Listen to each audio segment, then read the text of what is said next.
तुकोबरा बोलतात, भला मनुष्य साधू जर जीवनामध्ये आपल्याला प्राप्त झाला तर त्याच्या बोलण्यामधून भल्याचे दर्शन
आयुष्यामध्ये आपल्याला चांगल्याचं दर्शन झालं पाहिजे.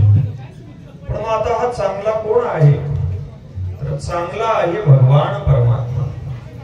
देवाचं दर्शन आपल्याला व्हावं त्याच्यासाठी आपण जन्म प्राप्त केलेला आहे.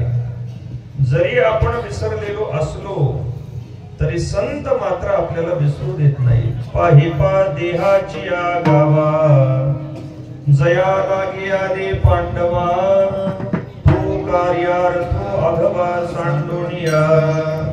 ज्यासाठी या इंद्रिय ग्रामामध्ये आपण आलो भगवत दर्शनासाठी आलो. मग आता भगवंताचं दर्शन आपल्याला झालं पाहिजे.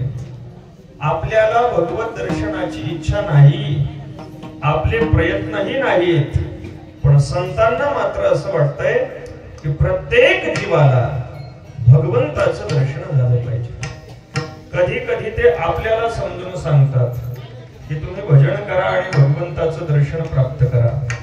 तर कधी कधी ते देवाला विनंती करतात, देवा जन्माला आलेली जी सगळी लोक आहेत हे सगळे जीव आहेत, हे तुझ्या दारामध्ये येणार नाहीत. तू दर्शन द्यावं म्हणून प्रार्थना सुद्धा करणार नाहीत. पण या सगळ्यांच्या वतीने आम्हीच तुला विनंती करतो की जसं तू आम्हाला दर्शन देतोय तसं सगळ्यांना तू दर्शन दिलं पाहिजे. भगवंताचं दर्शन भगवंताजवळ मागणाऱ्यांचे अनेक वर्ग आहेत. भगवंताने दर्शन द्यावं म्हणून भगवत दर्शनाची मागणी करणारा एक वर्ग हा व्यक्ती केंद्री वर्ग आहे. अनेक आपल्याला भगवत भक्त असे सांगता येतील की ज्यांनी देवाने दर्शन द्यावं म्हणून आग्रह धरला, साधना केली, पण ते दर्शन केवळ स्वतः पुरतं व्हावं एवढाच त्यांचा प्रयत्न आहे. पहिलं उदाहरण सांगायचं झालं तर उत्तानपाद नावाचा राजा, त्याचा मुलगा ध्रुव. ध्रुवाची कथा आपल्याला माहिती आहे, सांगून वेळ घेण्याचं कारण नाही. मधुवनामध्ये ध्रुव गेला आणि ध्रुवाने घोर साधना केली भगवंताच्या दर्शनासाठी. अन्न पाण्या वाचून सर्व शरीर शुष्क केलं, घोर साधना केली भगवंताने दर्शन द्यावं. पण हे भगवंताने दर्शन सर्वांना द्यावं अशी ध्रुवाची साधना नाही. भगवंताने दर्शन द्यावं, मला द्यावं. भगवान ध्रुवाला दर्शन देण्यासाठी आले. नातरे मधुवने ध्रुवासे केले, जे कपोल शंके शिवतले, मग व्यासाची मती ठेले, तिला गला बोलो. भगवान ध्रुवाला दर्शन देण्यासाठी मधुवनामध्ये येतात येत असताना लगेच ध्रुवाकडे जात नाही. तिथे मधुवनामध्ये असलेल्या ज्या अनेक ऋषींच्या पर्णकुटी आहेत त्या प्रत्येक ऋषींच्या जवळ जाऊन भगवान विचारतात ध्रुवाची तपस्थली कोणती आहे. सर्व विश्वाला उत्पन्न करणाऱ्या भगवंताला ध्रुव कुठे आहे हे माहित नाही का? माहिती आहे. पण भगवान हे बाकीच्यांना दाखवून देत आहेत की त्याच्यामुळे तुम्हाला अनायासे दर्शन होतंय. मी त्याला दर्शन देण्यासाठी आलोय. तो तुमच्या मागून आला आणि त्याने माझी प्राप्ती करून घेतलेली आहे. भगवान बाकीच्या ऋषीगणांचा अभिमान घालवत ध्रुवापर्यंत जातात. ध्रुवाला डोळे उघड म्हणून सांगतात.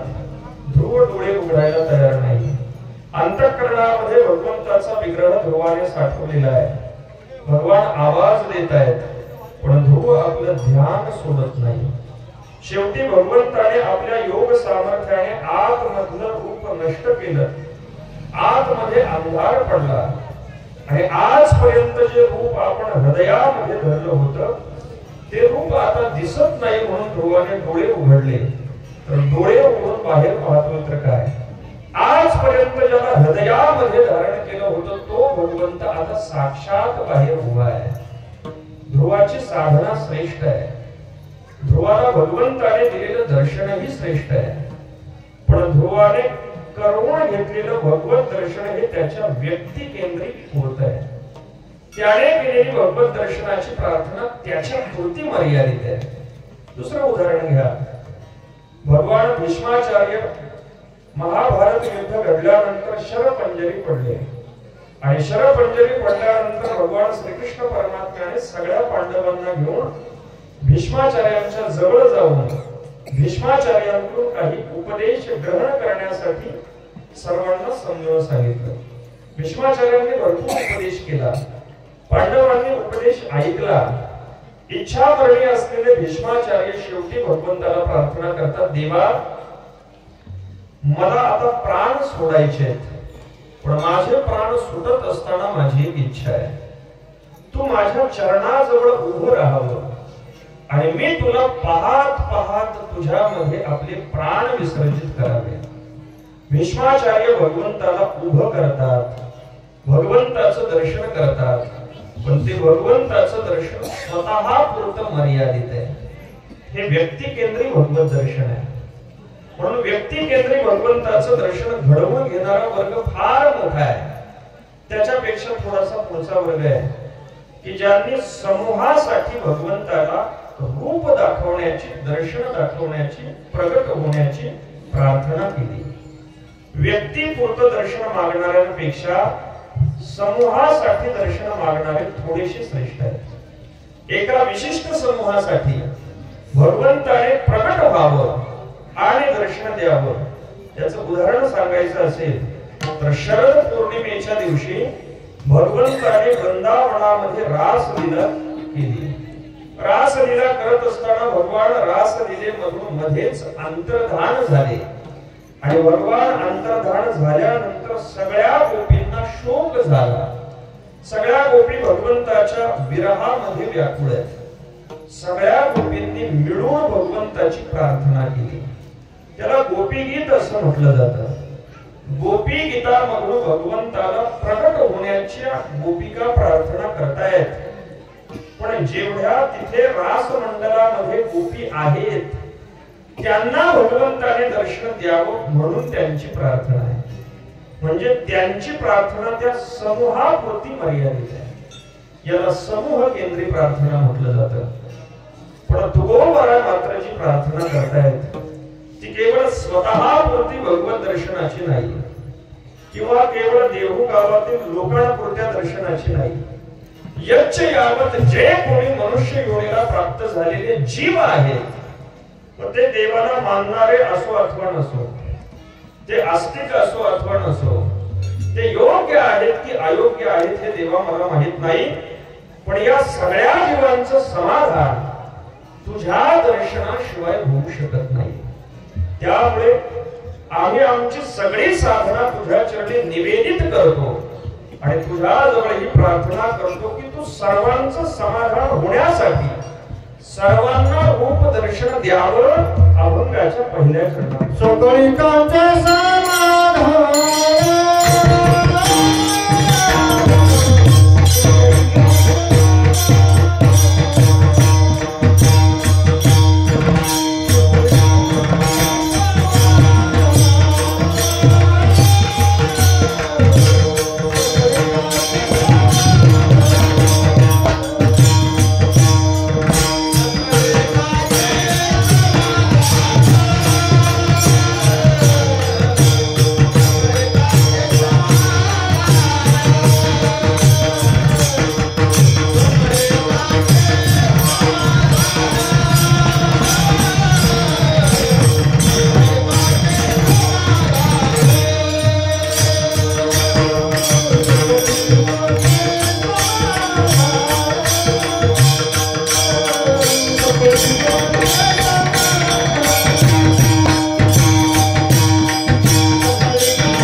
भगवंताला प्रार्थना करतात, देवा सगळ्या जीवांचं समाधान तुझं दर्शन झाल्याशिवाय होऊ शकत नाही आणि सगळ्यांच्या वतीने मी तुला प्रार्थना करतोय की तू सर्वांना दर्शन द्यावं. संतांचं हृदय इतकं व्यापक असतं की सगळ्यांचा उद्धार व्हावा याच्यासाठी ते तळमळत राहतं. आपण भगवंत